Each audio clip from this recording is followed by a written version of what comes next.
And I ain't hit no drop in a minute. No, I'm about my business. Rappers Guide Podcast, episode 42 is your host, Diggy Bailz Pagliacci. And today we have a special guest on the phone.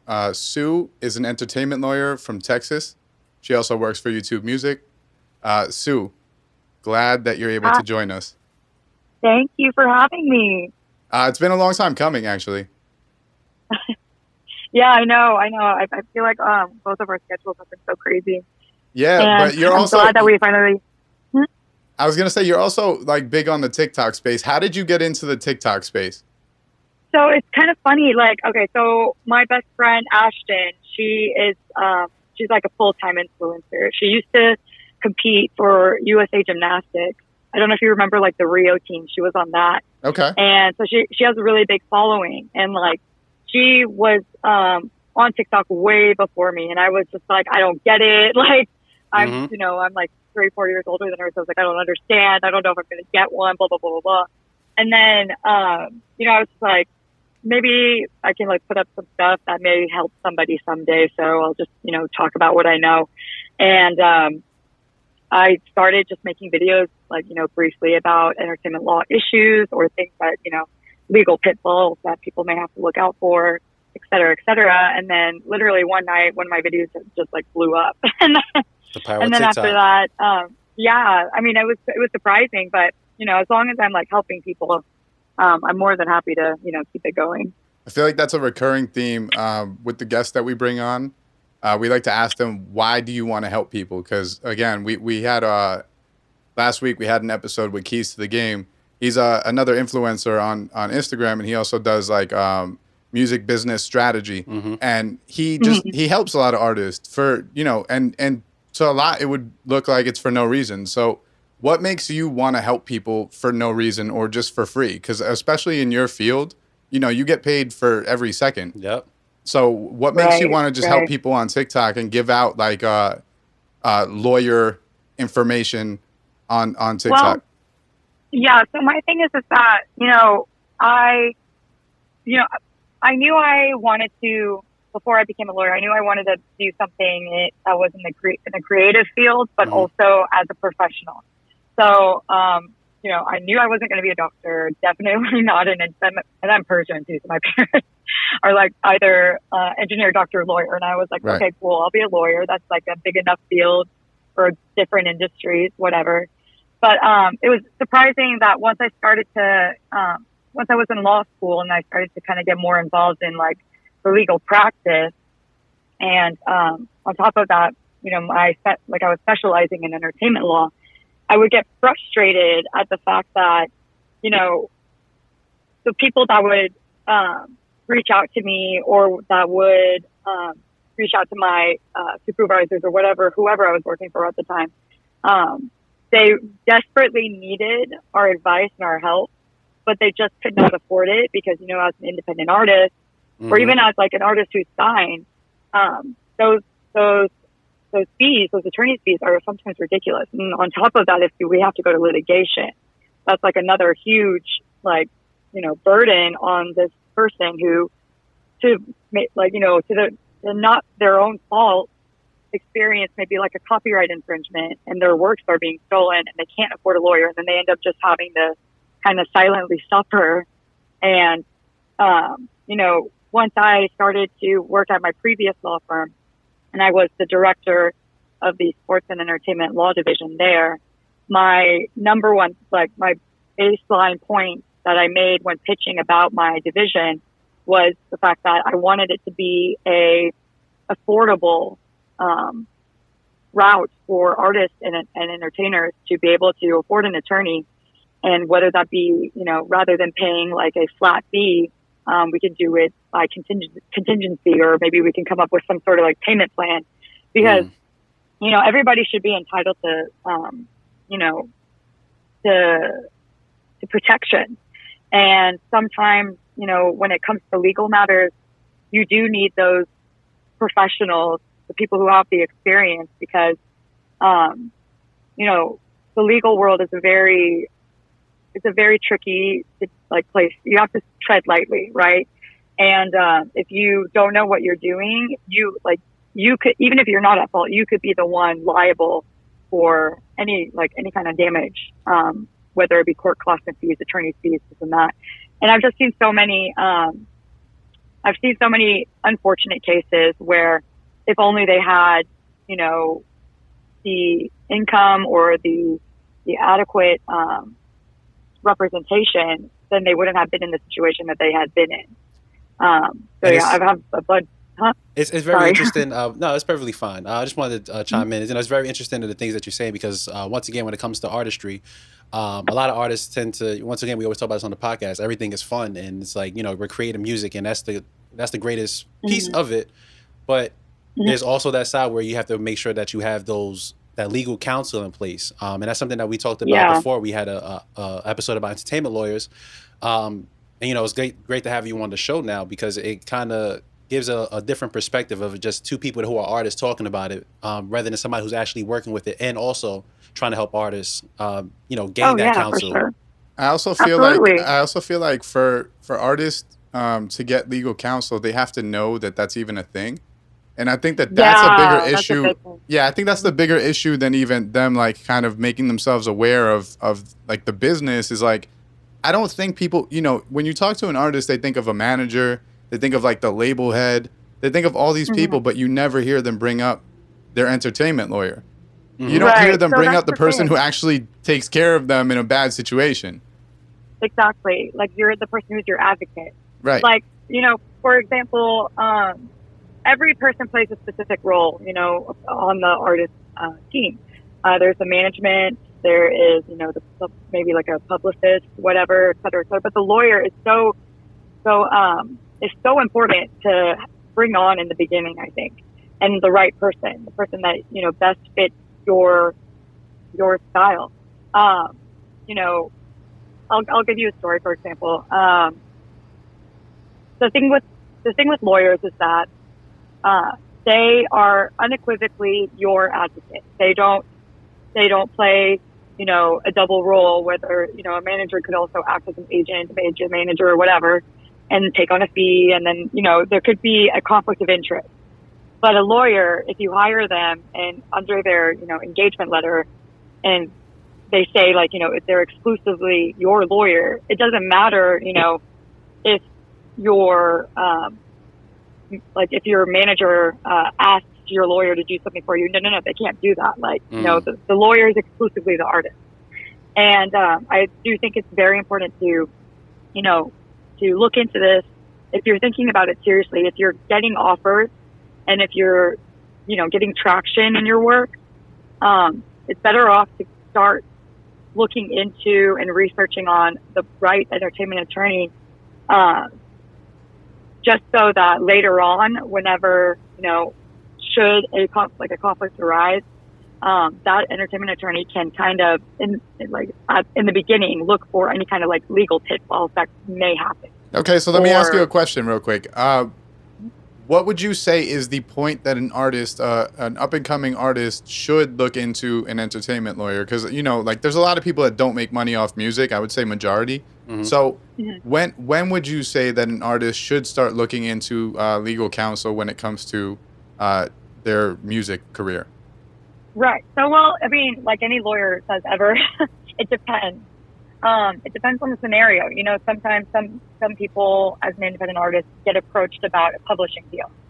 Then you would want to, maybe get a consultation with a lawyer to discuss the rates at which or the percentages of which the publisher will be getting, or how the contract is devised, or, anything like having to do with the split, or, just trying to, if any kind of agreement is taking place between an artist and somebody who is offering them any kind of advantage, a lawyer should step in to review that transaction. Because, a lot of times I feel like there's a lot of legal jargon thrown into these agreements, and it looks really fancy and exciting, and it looks like it's like a great opportunity. But, there are ways that people put in clauses and portions of language that can, look really deceiving. or not look deceiving. They are deceiving, but they look, you know, They look on good. face, they look great. Yeah. Right. And You know, that's the other thing, like, and another way that, you know, you may need to hire lawyers, like, let's say you are wanting to get more outreach or you're looking for more offers. The lawyer also acts as your like your industry point of contact, right? Like a lot of times what I'll do is, what I would have to do whenever I was back at the firm is I would use my contacts and create deals between the two different individuals. So like if an artist was like, hey, I really need a publishing deal, I would reach out to different people and find them, you know, the best type of publishing deal that best fits their needs. Or, you know, if they, or maybe somebody who is a A&R from a label is looking for a specific type of artist with a specific amount of reach, then I would do my research and then go in and, you know, try to procure them for that A&R. Okay, So so you're also different... you're working with the label and also working with artists as well. Like you don't just solely work with artists, right? It's also labels involved. And right. Well, and on top of that, you know how you said that, you know, you serve as that person in the middle or that connection. And you know, a lot of times artists are looking for connections all the time and trying to figure out how can I get my way into the game, or who I need to speak to or bump shoulders with. It's the lawyer. Little do they know is a lawyer is exactly. a wonderful, you know, it's not just because of the fact that, like, you know, we have the legal knowledge to be able to kind of accelerate your career. It's also the fact that the legal entertainment industry is so small. Like, it's literally like you bump elbows with people all the time. And, you know, the circle is so small that if you reach it, like if I reach out to my mentor, he will get me the right person. And, you know, there's not that many entertainment lawyers out there that are as involved. You know, if they say that they're an entertainment lawyer and they're not exclusively doing it, they're probably doing a whole bunch of other types of law too. You know, that's why you have to do your research, because, for myself, for example, my specialty was entertainment law. So I was also working with the Recording Academy. I was working with, you know, sync, licensed directors and, just a whole bunch of different people. So I did, you know, not only work with independent artists and helping them, you know, kind of accelerate their career in the sense of getting them a label deal, or maybe finding them a right producer to, to start creating their album. Or on the other side, I would also be working independently with, licensing companies, publishing companies, record labels. That's the good thing about having an entertainment attorney. We can play a whole bunch of different roles. But the underlying, issue is like, who do I represent? So that comes from the engagement letter. And I just want to pinpoint that for artists as well, because, you know, as you said, there are a lot of lawyers out there, but there's specifically some lawyers who deal with entertainment law, and you guys have basically a niche that you're working with. It's not like as if you're going into every different, exactly. You're not going to every different sector. You're making sure that niche is there. And we kind of tell that to artists as well when it comes to artistry, as far as like finding your corner and sticking with it instead of being so versatile. Because you may come across a lawyer who may say, oh, you know, I do entertainment law, but then they're doing other things. And it's like, at that point, is your artistry or is your career the main goal, or is that the thing that sets front and center? That's the number one thing I would always advise people is, like, you know, you just like, you know, you shop, you know, like a therapist, for example, it's like dating. Like, you know, you go around and you see who best fits your needs. Sometimes a lot of entertainment lawyers, they'll also be doing like intellectual property, or sometimes some of them do entertainment law in conjunction with litigation. So, you know, my thing was I did a lot of business related transactions with entertainment, and also we would do the the career development side of things. So, you know, it's very it's hard to find the right person, but like I said, you need to date around and find the right lawyer, because, you know, sometimes I would come across cases where or people would come to me and be like, hey, I need help because I had this one entertainment attorney, but they disengaged on my last contract. And I was like, why would they do that? You know, like why would they, you know, take you out of your contract when they've never done that before, Mm-hmm. you know? So, it's like I said, it's just one of those things. You have to make sure that, the person who is advising you has the right, you know, experience, knowledge, skills, you know, background, everything. And yeah. Okay, let me ask you another question. Because you said that it's such a small world of you know, the music business. Now, I'm sure you have a lot of contacts within the industry, right? Now, say I'm an artist and I come to you for your services, right? And I'm telling you that you have to either sue or go against someone that you have worked for. Is that a difficult world to be in? Well, it depends again, right? Like if the previous representation, like the scope of the engagement, the scope of the representation with the last person is completely done, and that means that there's no conflict of interest. But if it has to do with the same or similar type of case matter, like if it has to do with, like, let's say the artist, like you, the artist, wants to sue somebody I represented in the past, like a publisher, and the same facts come from that case, I can't represent you. Gotcha. What I can do, right, is you know, point you to a different direction. But you know, there's something called attorney-client privilege, and you know, that's something that, you know, every lawyer knows. It's binding, and it's a very tricky thing. Like, you know, in law school we go through this ethics class where we have to, you know, go scenario by scenario and figure out whether or not we can even represent someone, because if anything happens in the sense that attorney-client privilege is breached and I accidentally, you know, give away information that is important to a previous client of mine, then I'm liable. You could actually lose your license for that, right? Right. Mm-hmm. But yeah, it's a super interesting field. I've come across some really interesting people. My mentor was actually the person who got me interested in specifically doing music law. He is a, you know, he's been in this industry for years. Like it's funny. He was like, I asked him, how did you get into this business? And he was like, oh yeah, well, Sinbad was my neighbor. And then, you know, I was practicing law one day and then he said he needed representation. It kind of snowballed from there.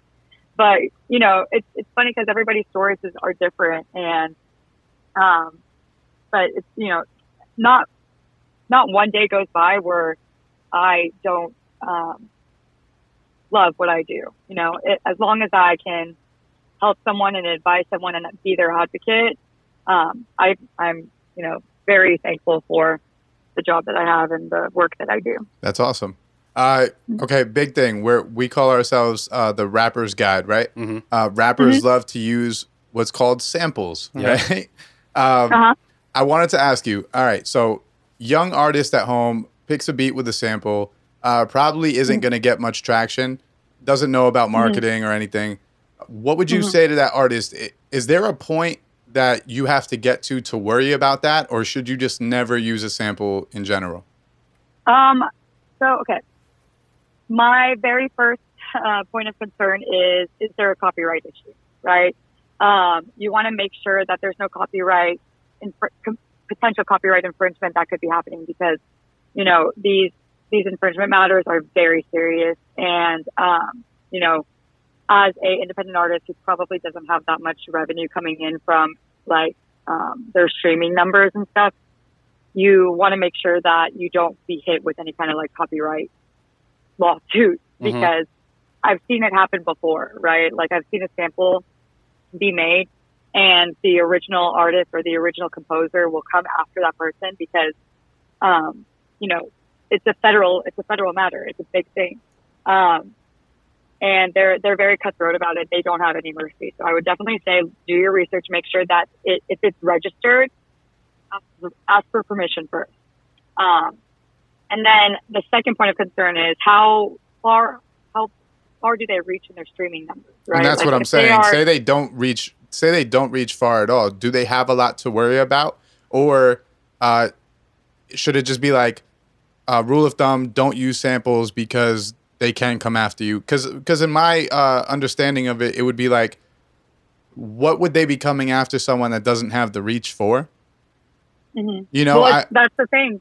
That's the thing. It doesn't matter. Even if you reach 2 people and you have 2 streams, you could still get hit with a copyright infringement lawsuit because it's, you know, the law, it doesn't matter the volume, right, you know, of the work, you know, that is used. It's still black and white copyright infringement. And by definition, you still had broken the law by taking a sample that you weren't authorized to use. So blanket, I would say stay away from it just to be better safe than sorry. But if you are really needing to use it, if you really think you like it, you want it, do your research, see if it's registered, find out who that person is, find their publisher, and then ask for permission. It's very simple. If not, you know, if you're having a hard time coming across that, then I would say reach out to your like local entertainment attorney, or, you know, even reach out to me, and, you know, we could do the research for you to find out who the right point of contact is for that. Okay, so that's actually easier than what people would probably assume. You're saying that it's not that difficult to get in touch with the actual publisher? No, not at all. No. Of course, you know, sometimes these samples, like, for example, I had to do a music license for a commercial once, and it was the song, oh my gosh, it was this one 90s song that was like a banger back in the day. Okay. And it was like one of these songs that were in commercials everywhere back in the 90s. And I was kind of worried because this is my very first licensing issue that I had to deal with. And I was like, I have no idea how I'm going to find this artist or their publisher or whatever. But no, like, you know, like I said, just by reaching out to somebody like to my mentor, actually, it was like 2 or 3 people down from him that I was able to directly contact their management, and then they got me into the right contact with their publisher, and then, you know, it's a thing where, you know, it just goes from person to person. And like I said, it's a very small circle, and it would be better to find the right attorney just to be safe. And that's kind of interesting because I know recently, I think Tory Lanez, when he dropped like that 80s type vibe album, I think it was Madonna or somebody reached out to him like, oh, you didn't even ask for permission. And it's like, you know, yeah, it's kind of weird that even the bigger name artists are still doing things like that. It's like, she even just said, all you had to do was ask for permission. That's the thing though, like the bigger people also, they have, like if they have a publisher, the publisher's job is to look out for infringement, right? It's a part of their job role. Like they have to make sure that any type of infringement or potential infringement that they come across is noted and, you know, sent over to the legal team. And of course, you know, these platforms now, they already have these their rights management automating things to make sure that no infringement is happening. It's a very serious and sometimes kind of scary issue to deal with. And it's not only with music either, right? Like, for example, I had a client in the past who was also a good friend of mine. He is a tour photographer. So he would be on tour all the time with these different artists, rappers, and that was his main source of income. And, you know, during the pandemic, everybody kind of panicked and didn't know what to do because tours were all coming to a stop. And, you know, the number of phone calls that I got that week that we went into lockdown where people were like, what do I do? This is my only, means of, supporting myself. I had advised, maybe you should look into seeing who had infringed upon your work. Well, come to find out, this tour photographer had found out that a news station had, a major broadcast company had taken one of his photos and created a commercial out of it. And so, I had sent a demand letter, saying that this is an infringement. You have to cease and desist, et cetera, et cetera. And, it's still in litigation right now, but it's not, infringement doesn't just affect,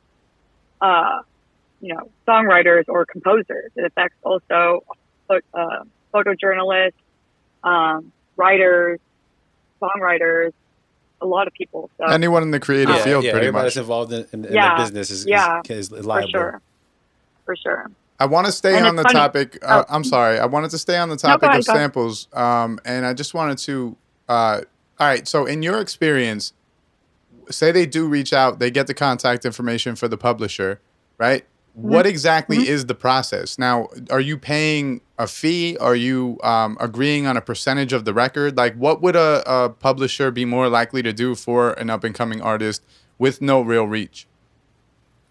So, okay.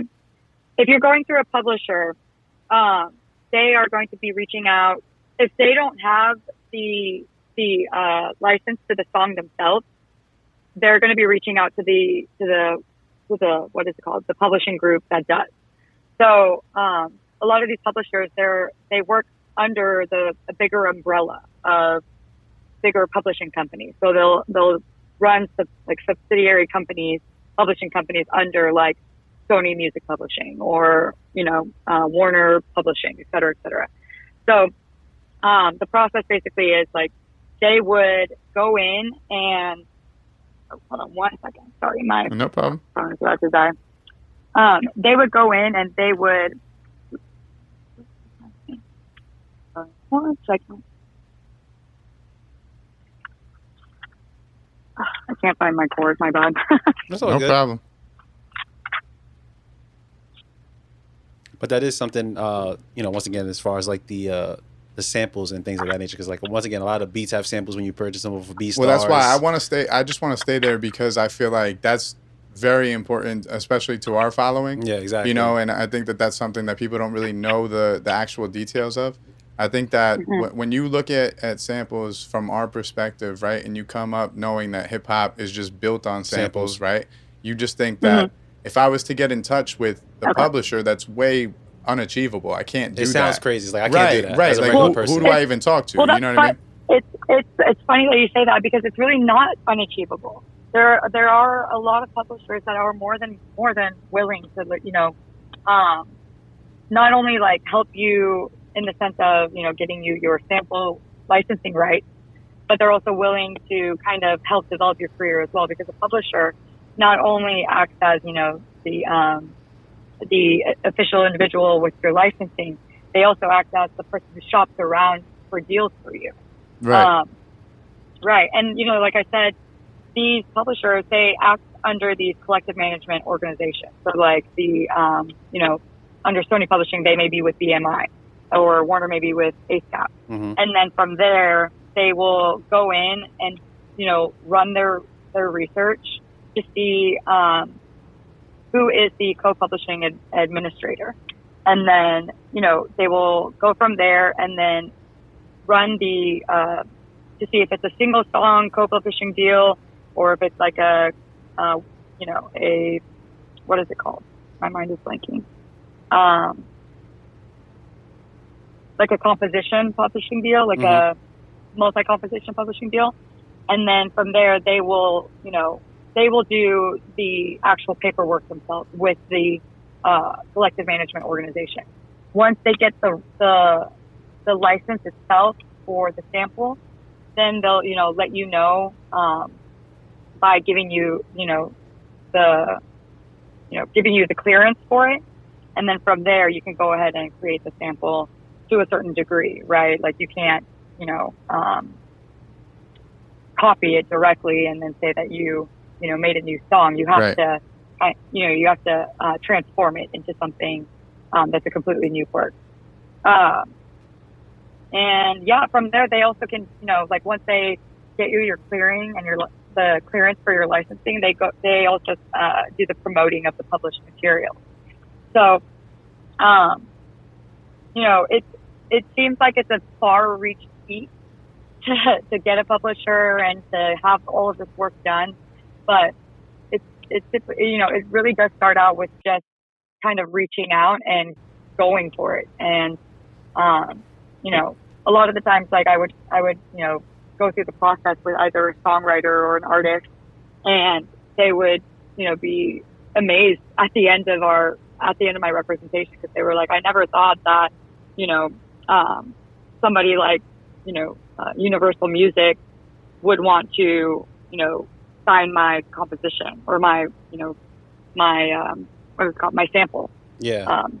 Yeah. So, sorry, I'm blanking right now. That's What was okay. the No, question? so this is the main point I think of what I was asking is in that scenario, is it usually an upfront cost like a fee, or is it a percentage of the record that you're more likely have to give out as the artist Well, creating that's the the beauty work? of it, right? That's the beauty of it, right? There's no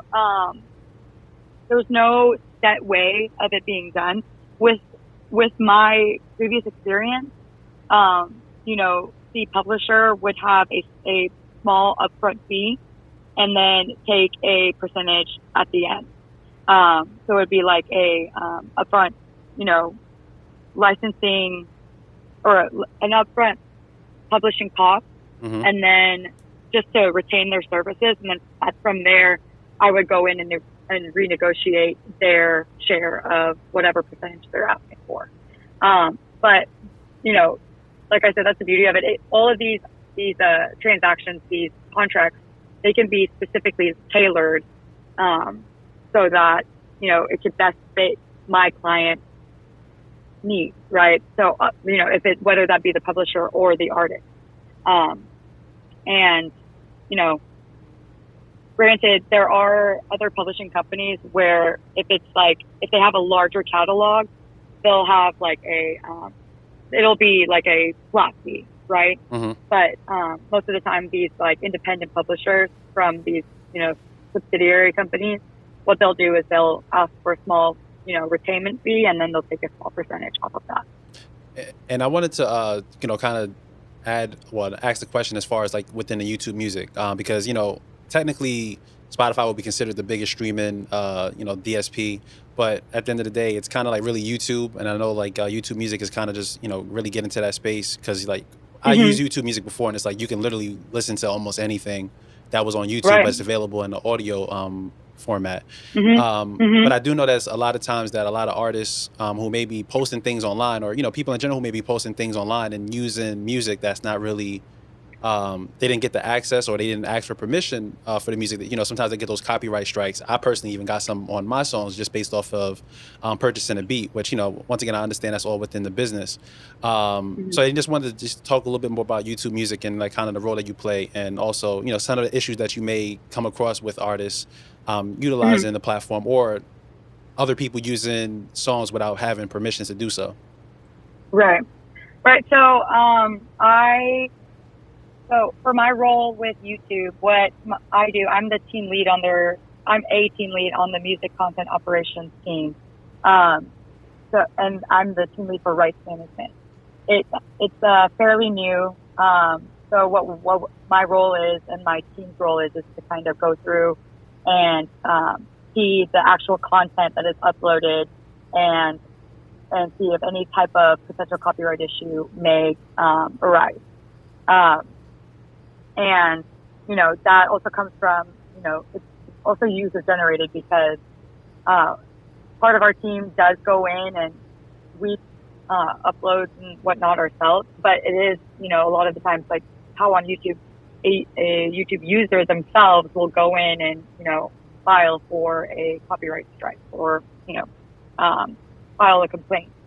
As for uploading different work onto YouTube and whatnot, I would just say do your due diligence. At the end of the day, a copyright strike it's only a hindrance, right? It's not something that should be it's not something that should be taken lightly. If you're serious about accelerating your career and being taken seriously as an independent artist, and being taken seriously as a potential signee for, let's say, a record label, should you want to be a signee, it's not going to look good if you continually keep having these issues with these big major platforms. And again, like I said, this industry is a very small circle, a very particularized particularized field, and it's important to kind of maintain that integrity when you are, uploading your works and creating your works as well. Is this how people? Because I think more than not, people will actually continually mess up, but then they'll say that they're blackballed from the industry. In your experience of seeing people get blackballed, or what they would refer to as blackballed, do you think that's more as a result of the artist just continually messing up? No, I mean, not necessarily. Some people are just, most of the times actually, artists are just misinformed or they just aren't as, they don't have the knowledge of how to effectively kind of navigate the field, right? Like, for example, for example, a lot of the times artists will be, thinking that they're putting out, works that are, that are great and are exciting and are, like, this sample sounds great, I'm going to use it, whatever, thinking that they do good work. But at the same time, they don't understand that they're hindering themselves, in the sense that, you may be putting yourself in willfully into a legal issue. And like I said, I don't think it's necessarily the artist's fault. It's just the fact that a lot of people who are artists, who are, creative, that are breaking out into the industry, they're just not well informed. If I could, I would go in and, try to, that's basically what I'm doing on TikTok, right? I'm trying to make people understand that, there are pitfalls and there are, issues that come up that a lot of people don't realize, or they may get excited about. For example, like they may have a deal thrown in front of them from like a label, not knowing that there is a huge conflict of interest, and that this label, is pretty much, what is the word? Is acting as a shark, right? Like they are leeching off of their creative work for their benefit, like the label's benefit. And at the end, who's the person who suffers? The artist. So I think it's really important that in the beginning, either you, if you're wanting to do this seriously, if you see yourself seriously, taking this as a career, then you need to either find the right lawyer, get the right advice from the beginning, so that way you're not steered in the wrong direction or influenced in the wrong direction. Or in that sense, do your own research and make sure that, every step that you're taking is an effective step forward, because, it may seem like you're moving forward in one sense when, you are having, a million streams on one song. But what does that do later down the line when, let's say you made a huge amount of income from that one song, but you end up losing it in legal costs and fees later down the line when you end up becoming sued for copyright infringement.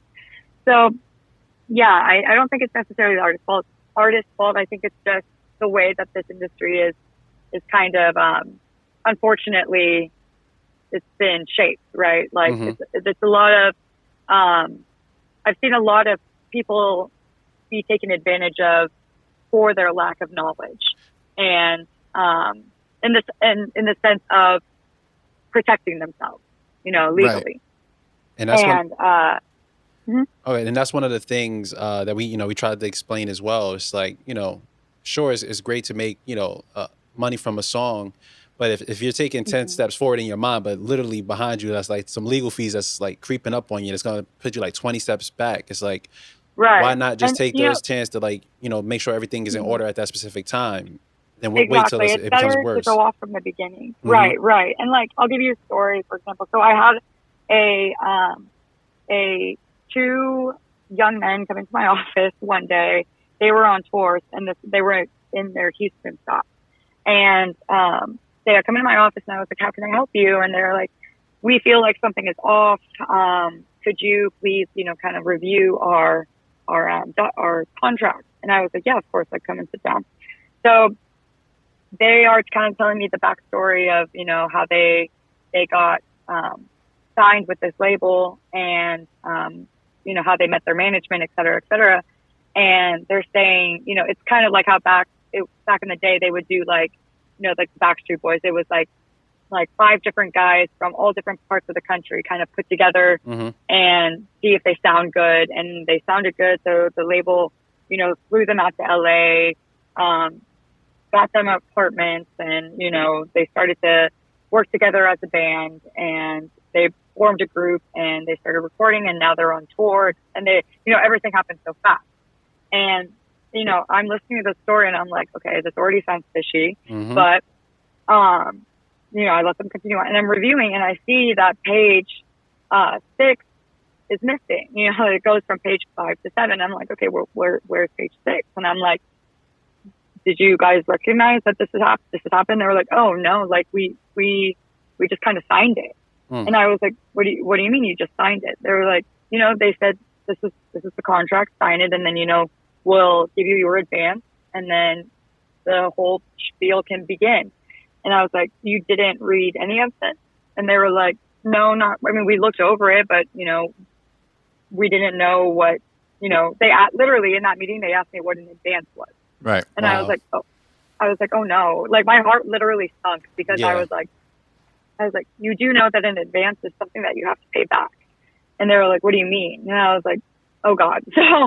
So I looked further into the contract, and I see that there's this huge conflict of interest where the band, the boy group management also acts as their like the manager themselves basically had provided them the boys' attorney. So, you know, all of these contracts, anytime you sign with someone, they're supposed to say, find an independent third-party counsel to review this contract on your own behalf. But no, like the person who was quote unquote scouted them, was acting as, you know, their agent as well, to provide them their attorney. So it was like the label's attorney was acting as their attorney. And that's, I'm sorry, but that's something that we also discussed when we, you know, talked as far as like, whenever you go to a label, within that story is like, everything happens so fast. Everybody wants to hit, everybody wants to get put on, everybody wants to make it. Everything happens so fast that you're not paying attention to the smallest things, like even a page missing. Like, and I know a lot of artists may listen to that like, oh, I would have noticed it, but for the most part, if you right there and you're about to sign a paper and, you know, these people are in your corner saying, oh, we got you this lawyer, you're not really thinking of anything. You're not even going to look at, oh, there's a page 6 they missing. dressed it up. Right. And they dressed it up in a way where, you know, these predatory, like there are predatory labels out there, and I've seen it time and time again, and it breaks my heart every time. But they will dress it up. They'll take you out, and they will, you know, make it look all shiny and exciting. But, you know, the page that was missing was their royalties page. Oof. And, you know, it was weird because the actual document, their contract was titled recording agreement, but it read like a management agreement where the manager would be receiving the royalties. Wow. And yeah, and it was shocking because it was like I think 5 or 6, there was 5 or 6 of them in the group, and their ages ranged from 15 to like 22 years old. And I remember going to their show that night, and, you know, the 15-year-old's mom had to go on tour with him because, you know, he's a minor. And I went up to his mom and I was like, you know, please excuse me for, you know, if I'm being brash, but what were you thinking? Letting his minor sign this without reviewing it. And she kind of put me in my place, and she was like, where we're from, if something like this comes across you're like, if it comes across you don't hesitate, you know, like you don't hesitate. And the advance that they got was, you know, kind of egregious, because these kids, yes, they're very, very talented. They're amazing in their work that they do. They're hardworking. They're great guys, but nobody should be getting like I think it was like $100,000 advance on your first sign, on your first contract sign, for a term of like, what was it, 6-7 years? It was just one of those things. And like, once those documents are signed and those like predatory labels have a hold of you, the only way you can get out of it is by litigation. And that's the hard thing that I had to tell them. I was like, you know, the jurisdiction for litigation is in New York, I was like, I can't personally litigate there for you. I can help you find someone, but the court costs and fees in New York are like ridiculously high. You know, I was like, you're kind of stuck with this for the time being, unless you break the contract. And if you break the contract, then all these other terms come into play, and you know, then you're liable for those costs and fees. Right. And, Either you know, way, you're going to have a court case, and either way, you're going to have to owe a lot of money. Be so careful signing the right. papers. So if they had done their, you know, due diligence, and I'm not saying that they were at fault in any way. Like a lot of the times, they're, yeah, it's a like a deer in the just headlights. the way that the industry is, right? And it's just like I say, like my goal in my life is really to make sure that hopefully one day nobody has to step into my office as a kid, you know, with those types of concerns, because it's a scary thing, you know. And if they had known not to sign the first deal that comes across their table, or to just, you know, read and see what the terms themselves say, or even just ask if you don't understand, they could have been, you know, without headache for Right. a lot of years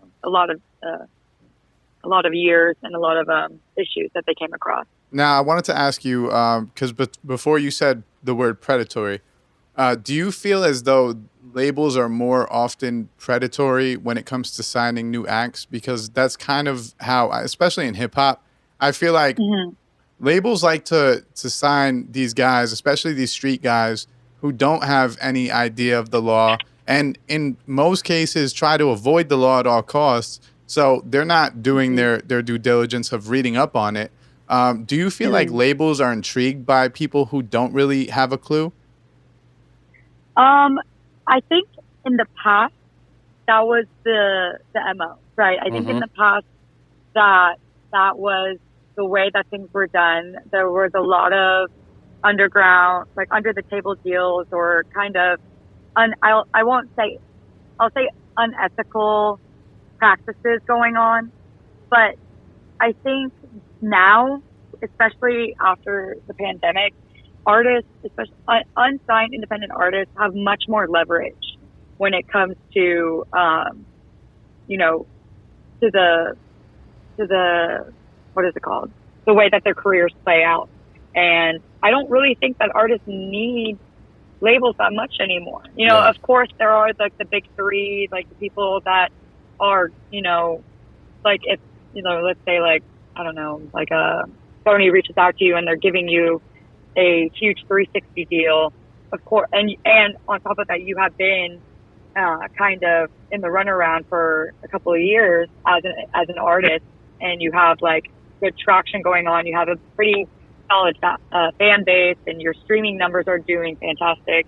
Yes, go ahead and sign with that label if they are, you know, if they are going to make you a household name, pretty much. Right. Like if that's what you want. But now I think, like, when it comes to accelerating your career, I think independent artists have more leverage in the sense that they don't need labels. The labels more so need them, right? So I think it's about knowing your leverage, knowing what you can bring to the table, and also kind of, you know, understanding your capability to do this on your own, especially with, you know, everything being digital, everything being online. And it's, you know, like I always tell my independent artists as well, like it's more so about creating that relationship with your fans and your fan base. And, because if you have the right support and backing, you really don't need, labels now to facilitate your work. You have Spotify, you have SoundCloud, you have YouTube Music, you have even Amazon Music now, where you can upload these works on your own. And yeah, I mean, I think more so with independent artists, it's more about creating the right team, finding the right people to play the right role, and just making sure that you're taking the right steps, because like I said, you don't want to get excited about something that a label may be offering you, but in the end, what are you going to be left with, right? Like you're going to be left overworked, underpaid, and these labels always have the right to end up cutting you from their roster. So Right. I think it's better to remain as an independent artist and kind of work on your craft in that sense. And I want to just kind of like go back to when you said that, like one of your biggest goals is to make sure that, there's no other underage artists coming into, your office talking about their deals. And that's something that me and Dick have both been vocal about. It's like, when you're younger and you have the mindset and you don't have the knowledge of knowing what the music industry is, it's like, I want to get signed, I want to get signed, I want to get signed. And, Mm-hmm. at first it may have seemed when you don't get signed when you're younger, it's like, oh my God, like my life is ruined. I didn't do the things properly. It's not going to work for me. But then, Right. as you get older, you gain more knowledge of like how the industry is if you want to like learn about it and educate yourself. And then from that Mhm. point, you can look back and say, okay, actually me not being signed may have been the best situation, because now at this point in the music Right. landscape, the independent artist technically is king. Like you have the opportunity, you have the leverage to kind of build things on your Right. own. And you have the freedom as well. Exactly. Like you don't have to. You have the creative freedom to make the decisions on your own. And it's funny because independent artists would come into my office and say, "Hey, I want to get a record deal." And I'm like, "Why would you want to get a record deal? Just create your own LLC. Make your own entity, be your own record label, and then from there, you could execute your own work with different distribution companies. They are always looking for people to distribute or like independent record labels to distribute from. One of my other clients, for example, he was signed to a major record, or not one of the majors, but he was signed to a record label under one of the majors, and they had kept pushing back his album release again and again and again, and eventually, like a year had passed, and he got tired of it, with them having the control of his work not being released, and he, through my previous firm, broke that contract. We created his LLC for his record label. He had gotten a distributor from he had gotten his first album distributed from an independent distributor, and is now, creating a roster of different artists similar to him, or, artists that he feels fits his Genre or niche. Yeah. Yeah. As a record label owner now, it's you have artists don't realize that they have so much more freedom in the sense of, kind of doing things on their own. Like you can create an LLC, you can be your own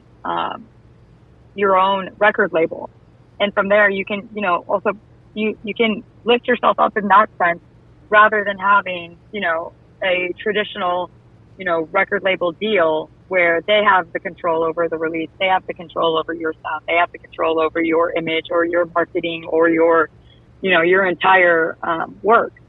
And yeah, so You're on the phone. I You're on agree. the phone right now with two artists who both have LLCs Yep. and their own record labels. Yep. So we kind of, Yeah, for we sure. kind of tried to preach that as well.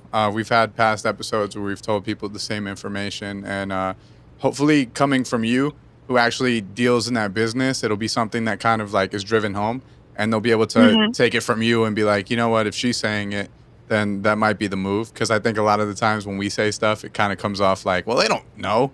You know what I mean? But to hear someone in the actual field say the same thing is great. It's very great. Right. And it's just a matter of, like I said, doing your due diligence.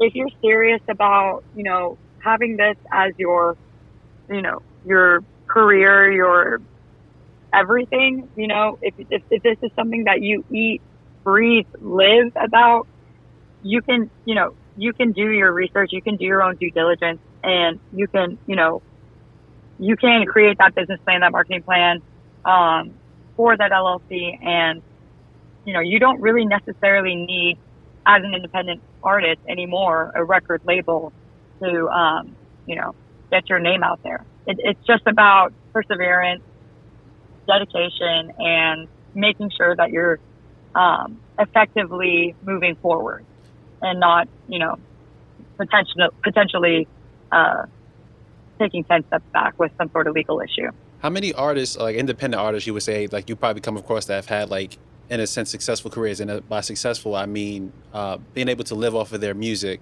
because that's one of the other things that we try to drive home a lot, because everybody wants to be the biggest act to be signed, and everybody wants to, transcend to like that household name, but we tend to not see in the limelight all the other independent artists that may be out there who are making a living, and we probably just haven't met them or known them yet because either they're not in our niche of our music, or we just probably not looking for them.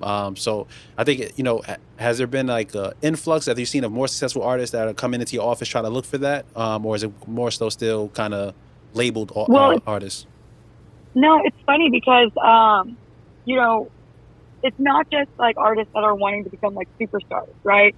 There are people that are like, for example, I work with this music label out in San Antonio. They're a Tejano, Latin, Tejano-based music label.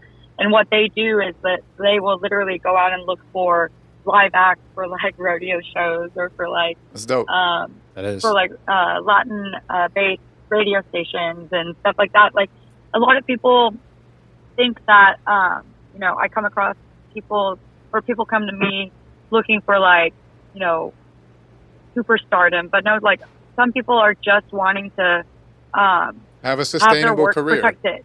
Yeah. Right. And whether they be a songwriter or a producer or whatever, my role is to just act as their advocate, right? So whether that be their goal be, having consistently 10 shows per month, and have play at like small venues, or if they are looking to be a bigger act and be an opener for like a tour or something, it's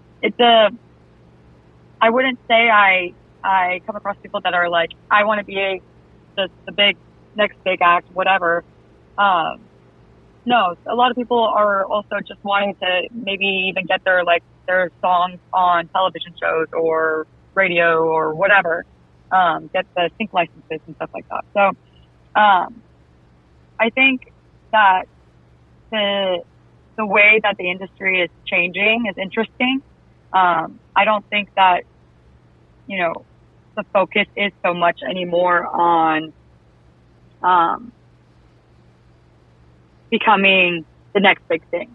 I think if you are, I'm seeing a lot more, for example, a lot more people wanting to actually reasonably make this something that is sustainable. And people are finding more new ways, especially after COVID and everything, new ways to make this something that can be a reasonable income-driven career. Whether that be, like I said, they want to create songs for commercials or radio jingles or whatever. Like there's so many different outlets that you can take your work and,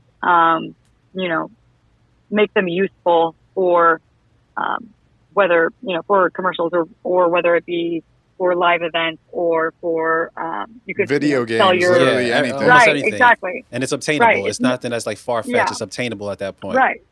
You don't have to become like, I don't Drake. know, Madonna anymore. Like, and I think that the way that listeners are listening to music now is changing as well. Like a lot of people are more so preferring to find their own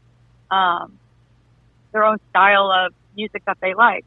And it's not so much just what is on the radio and the radio hits anymore. I What think a good that the way point. that people I think that the way that people are listening to music is different. And I think that the more creative you are with the way that you outsource your music, the better.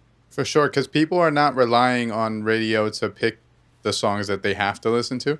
So I think that what you just said is a really good point for artists to understand that we're at a point in time where, more people are going to look for a new artist to listen to that's not your typical pop star or top 40 act.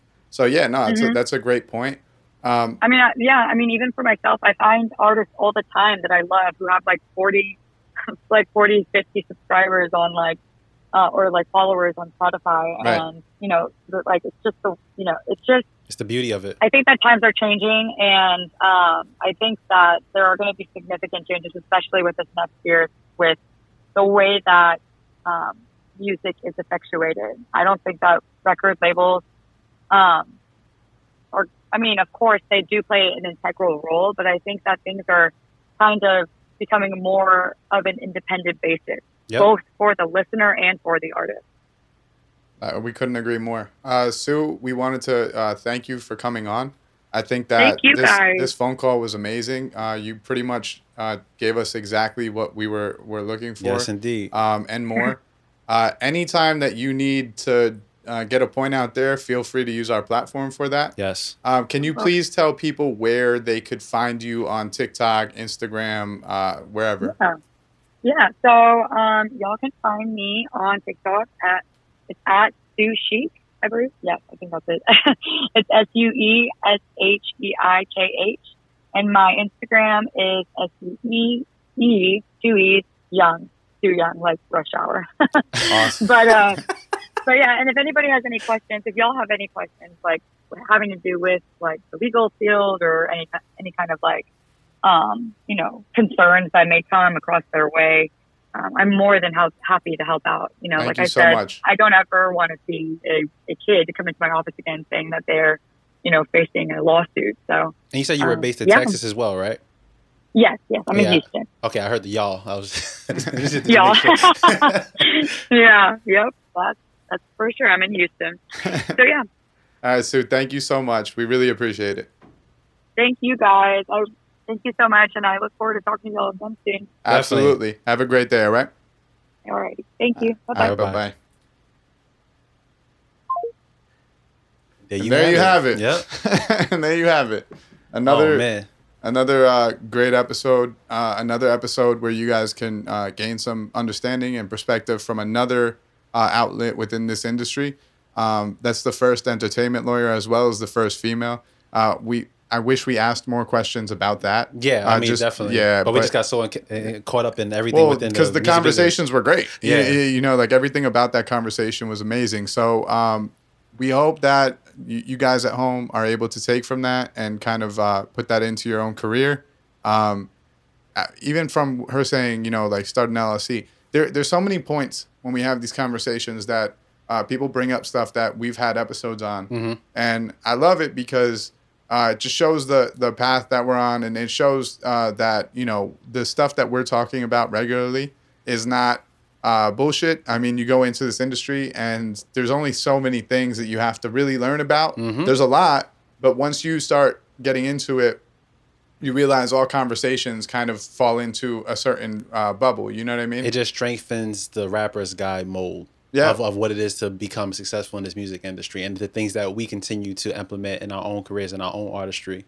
And it just goes to show that, even like the most simplest thing of her just saying that being able to reach out to these publishing companies is not as hard as it may seem. But Right.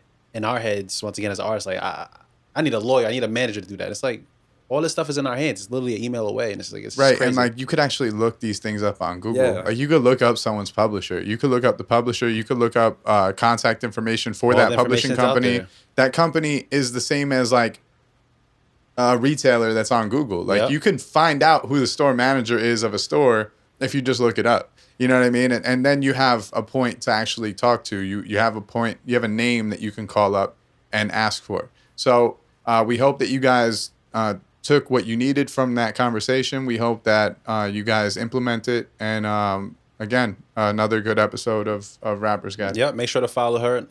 So this way you can also keep up to date as far as anything within the I'm drawing a blank.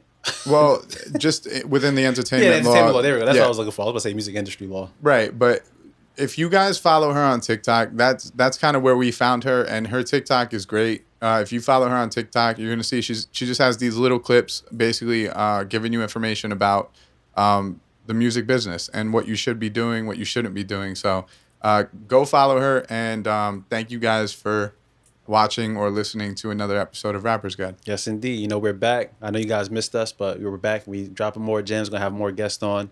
And just great things in store for you as the year proceeds, because, you know, 2022 just started, but we're going to definitely kick it off right. All right, guys. Episode 42. We're out. This is Diggy Metro. Bailz Pagliacci. Peace out, guys.